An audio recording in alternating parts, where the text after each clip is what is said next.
pessoal, eu sou a Anne Amaro e hoje nós vamos fazer a correção do pé de prova de português da primeira série. Então você vai pegar o seu material após ter tentado fazer e aí você vai tirar todas as suas dúvidas agora, beleza? Vamos lá. Questão 1 diz assim: assinale a alternativa cujo vocábulo só pode ser empregado com acento gráfico. E o que você precisaria saber para responder essa questão? Você vai pegar todas as palavras que estão aí acentuadas e vai tirar o acento para ver se elas existem sem o acento, ok? Você vai marcar a que só existe, que só pode ser empregada com o acento gráfico. Que aí a questão 1, a resposta vai ser a letra C. Por quê? A palavra análogo só existe com acento, diferente das outras. Diálogo é substantivo, o diálogo. Mas existe a palavra dialogo. Eu dialogo é um verbo que está na primeira pessoa do singular, no presente do indicativo. Eu dialogo. Essa palavra existe sem acento, então. A palavra até. Até é uma preposição, mas a palavra ate existe. Olha só, é um verbo que pode estar na primeira ou na terceira pessoa do singular, no presente do subjuntivo. Que eu ate, do verbo atar, ok? Ou que ele ate. Essa palavra, então, existe, ok? O aí é um verbo, o verbo ser. Eu sou, tu és, ele é, ok? O existe é uma conjunção aditiva, ok? E aí, música é substantivo, mas música também existe, do verbo musicar. Ele musica, ele pega uma letra e ele musica, ele transforma em música, ok? E aí, ó, música está na terceira pessoa do singular, no presente do indicativo. É um verbo, ok? A única palavra aí, então, que não existe sem acento é análogo.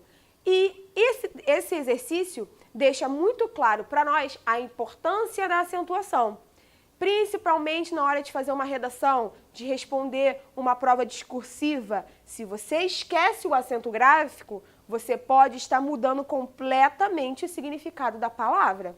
Então, fica a dica para você ficar atento aos acentos, ok? Questão 2. Marque, dentre as alternativas abaixo, aquela em que os vocábulos são acentuados graficamente por serem oxítonos. Você precisa lembrar que uma palavra oxítona é aquela que tem a última sílaba como sílaba tônica. O que é a sílaba tônica? É a sílaba mais forte. Lembra do biotônico fontoura, que a pessoa toma para ficar forte? A sílaba tônica é a sílaba mais forte. Se você separou as sílabas da palavra e a última sílaba foi a que tem o som mais forte, significa que essa palavra é uma oxítona. Repare aqui, ó, que nós temos o exemplo, que a resposta certa vai ser a letra E, da número 2. Paletó, avô, pajé, café, giló. Repare que as palavras têm números de sílabas diferentes, mas todas elas são oxítonas, porque você conta a sílaba tônica a partir do final para o início. Se a última sílaba é a sílaba mais forte, significa que essa palavra é oxítona. De acordo com as regras de acentuação, todas as oxítonas terminadas em A, E ou O, seguidas de S, ou seja, estando no plural ou não, são acentuadas. Então, essas palavras aqui estão corretamente acentuadas. Paletó, avô, pajé, café e giló. São oxítonas e são terminadas em O e em letra E. Beleza?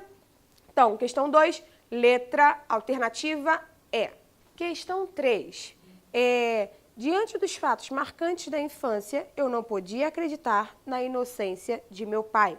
As palavras podia e pai apresentam respectivamente, e aí você vai precisar separar as sílabas para você descobrir o que há nessas palavras. Podia, podia. Repare que eu tenho duas vogais que ficam em sílabas diferentes. Quando isso acontece, eu chamo de hiato. Então, só vai poder ser a letra B ou a letra C. E aí, pai, eu não consigo separar essa sílaba. Duas letras aqui ficam juntas. Aparentemente são vogais, o A e o I. E aí você vai descobrir. A que tem o som mais forte é chamada de vogal. E a que tem o som mais fraco vai ser chamada de semivogal. Como a vogal é mais forte e a semivogal é mais fraca, e não conseguir separar a sílaba, significa que é um ditongo, ele vai ser decrescente porque ele vem do som mais fraco para o som mais forte. Então, ele é decrescente, ok? Então, a resposta certa da número 3 aí vai ser a letra C. 4. De acordo com a norma padrão da língua portuguesa, assinale a alternativa em que todas as palavras devam estar acentuadas de acordo com a mesma regra de acentuação do vocábulo sublinhado na placa abaixo. O vocábulo sublinhado é a palavra obrigatório. Você precisa separar obrigatório para descobrir qual foi a regra de acentuação dele. Repare, obrigatório. Aqui nós temos uma paroxítona. O que é paroxítona? É aquela palavra que tem a penúltima sílaba mais forte. A penúltima sílaba é a sílaba tônica. Como nós podemos observar aqui, ó, obrigatório. Aqui é a última sílaba, a penúltima sílaba é a mais forte. Quando a penúltima sílaba é a mais forte, essa palavra vai ser uma paroxítona. De acordo com a regra de acentuação, paroxítonas terminadas em ditongo crescente são acentuadas. Acabamos de ver que o ditongo decrescente é quando nós temos uma vogal e uma semivogal. O ditongo crescente é aquele que tem uma semivogal, a que tem o som mais fraco, e vai para a vogal, que tem o som mais forte. O I vai ser semivogal, o O vai ser a vogal. Então, aqui o ditongo é crescente. Paroxítonas terminadas em ditongo crescente vão ser acentuadas. Então, você vai ter que marcar a alternativa em que você tenha paroxítonas que sejam terminadas em ditongo. Ingênuo, ingênuo. Repare que aqui, ó, a penúltima sílaba é a mais forte. Significa que ingênuo é a paroxítona. É terminada em ditongo crescente.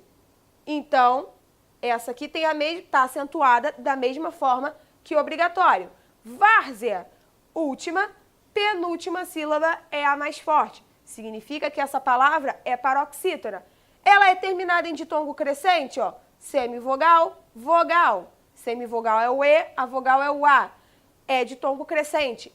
É uma paroxítona terminada em ditongo crescente. Então, foi acentuada com a mesma regra. E por último, mágoa. Mágoa, ele botou aqui que é substantivo, porque existe o verbo magoa. Lembra da questão 1? Que quando você tira o acento, às vezes você inventa uma nova palavra? É o caso de mágoa. Se você não acentuar, vira o ele magoa, ok? Então aqui, mágoa, penúltima sílaba mais forte. Se a penúltima sílaba é a mais forte, essa palavra é paroxítona. Ela é terminada em ditongo crescente, vai de uma vogal para de uma semivogal para uma vogal. Significa que o ditongo é crescente, então ela também foi acentuada de acordo com a mesma regra. Então, resposta da número 4 vai ser a letra B, ok? Questão 5. Você vai precisar ler esse texto aí e olha só, analise as informações sobre o sentido e a formação das palavras no texto. Número 1. A relação de sinonímia entre ressignificam e constituem. Sinonímia é aquela relação em que as palavras possuem o mesmo significado. São sinônimos, dependendo do contexto. Aqui, nessa situação, nesse texto, ressignificam e constituem são sinônimos. Então, a número 1 está certa. Número 2. Calçadas está para ruas, assim como cômodos está para casas. Sim, essa alternativa também está correta. Na 3, A relação entre excluídos e inseridos é a mesma que se estabelece entre individualização e separação. Não. A relação entre excluídos e inseridos é relação de oposição. Isso não acontece com os outros dois termos. Então, a 3 está errada. 4. As palavras intimidade e invisíveis... intimidade, inabitável e invisíveis têm o mesmo prefixo. Não. Inabitável e invisível possuem prefixo de negação, esse in. Mas em intimidade, o in não é prefixo, ele já faz parte da palavra. Íntimos é uma palavra primitiva. Então, aí, a número 4 está errada. Então, 1 e 2 corretas. Resposta certa da número 5 vai ser a letra A. Questão 6, você vai precisar ler outro texto aí. E aí a pergunta é, sobre a palavra quantidade, afirma-se que... Vamos analisar a palavra quantidade.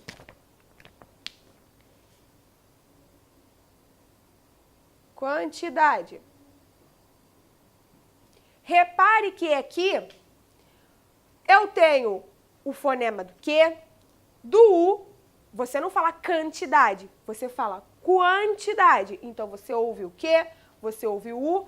Aqui, ó, no an, nós temos duas letras, mas temos apenas um som.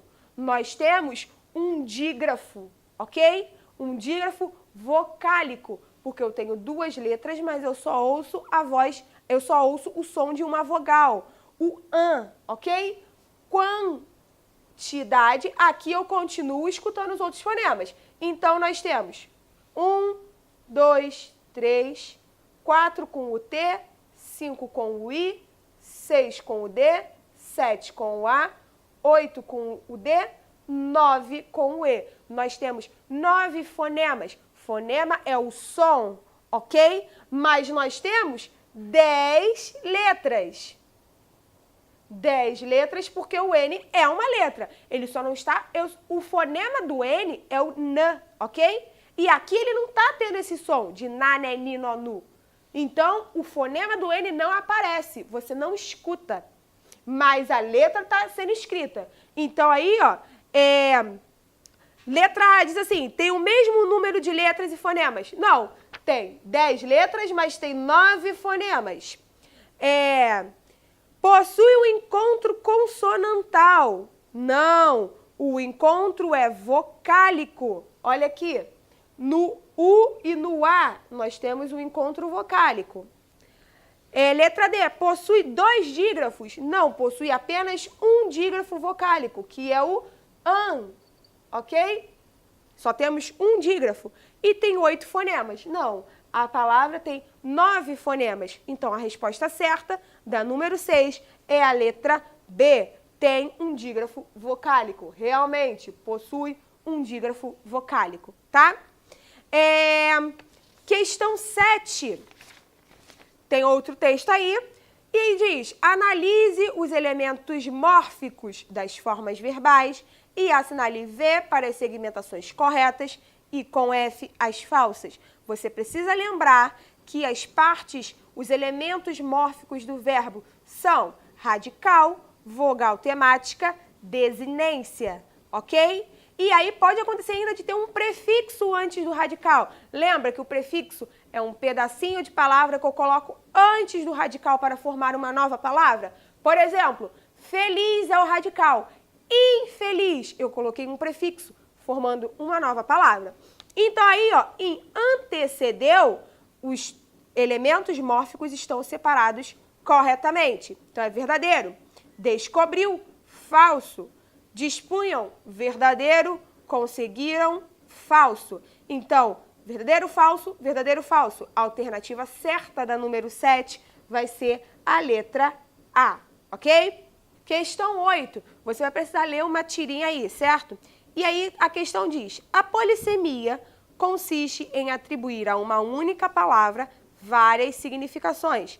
Encontramos efeito polissêmico empregado na seguinte palavra. Então, você já sabe que polissemia é quando uma mesma palavra possui vários significados. ok? Por exemplo, aqui na letra C, costela, porque ele está falando, ele estava falando da costela comida, certo? E o garçom tinha entendido que era costela a parte do corpo dele. Então, a mesma palavra tem dois significados diferentes, mas foi justamente isso que gerou a confusão na tirinha e gerou o tom humorístico. Então, a resposta certa da número 8 vai ser a letra C. Número 9. Você vai precisar ler a tirinha aí da Mafalda, ok? E aí já está te explicando, olha, a polissemia é um recurso muito utilizado para conferir o efeito de humor nas tirinhas, também na publicidade. Observamos na tirinha Mafalda, de Quino, que a palavra cultura adquiriu uma multiplicidade de sentidos. A resposta já está dada. Essa multiplicidade de sentidos em uma mesma palavra pode apresentar em diferentes contextos, chama-se polissemia, ok? Quando a mesma palavra apresenta vários sentidos. Por exemplo, esse anel é de ouro, ok? Usei a palavra ouro aqui para dizer qual foi o material. Agora, quando eu digo, aquela menina é de ouro, não significa que ela é feita de ouro, significa que ela é valiosa, que ela é preciosa. Eu usei a palavra ouro em contextos diferentes, ok? Então, aí, a resposta da número 9 vai ser polissemia, tá? Letra B. Por último, a questão 10. O prefeito deferiu o requerimento do contribuinte. O termo grifado poderia perfeitamente ser substituído por letra C. Despachou favoravelmente. Deferir não é diferir, ok? Repare que essas palavras são homônimas. São parônimas. São com escrita e pronúncia parecidas. Deferir e diferir. Aqui, a resposta da letra C, deferir, tem sentido de despachou favoravelmente, ok? Então, essa foi a nossa correção. Espero que você tenha tirado todas as suas dúvidas e faça uma ótima avaliação, ok? Até a próxima. Tchau, tchau!